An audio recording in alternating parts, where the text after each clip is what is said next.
Hi friends, my name is Rama. Welcome to our channel Speak English Easily. Today I am going to teach you very important and interesting topic in vocabulary week day 17. Okay, நம்ம சேனலை subscribe பண்ணாதவங்க subscribe பண்ணிக்கோங்க. பக்கத்தில் இருக்கிற bell ஐக்கானை click பண்ணிக்கோங்க. அப்போ தான் நான் போடுற வீடியோ உங்களுக்கு உடனுக்குடன் வந்து சேரும். வீடியோ பிடிச்சிருந்தா லைக் பண்ணிக்கோங்க. நீங்கள் போடுற ஒவ்வொரு லைக்கும் எனக்கு ரொம்ப மோட்டிவேட்டாக இருக்கும். வாங்க வீடியோக்குள்ளே போகலாம்.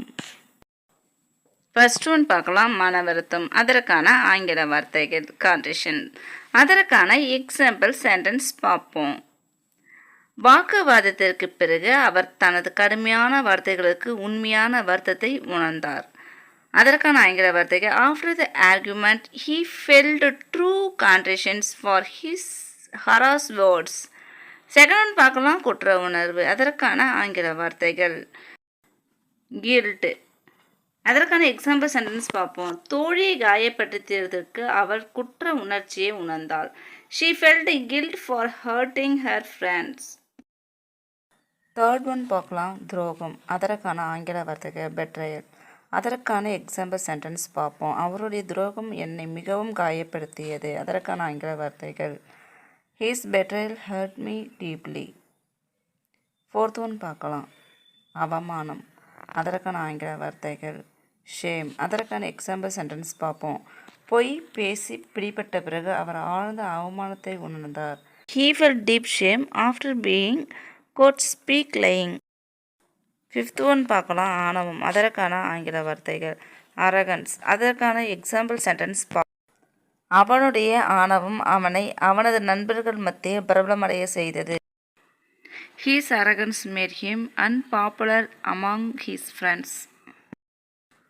சிக்ஸ்த் ஒன் பார்க்கலாம், தன்னம்பிக்கை. அதற்கான ஆங்கில வார்த்தைகள் செல்ஃப் எஸ்டீம்.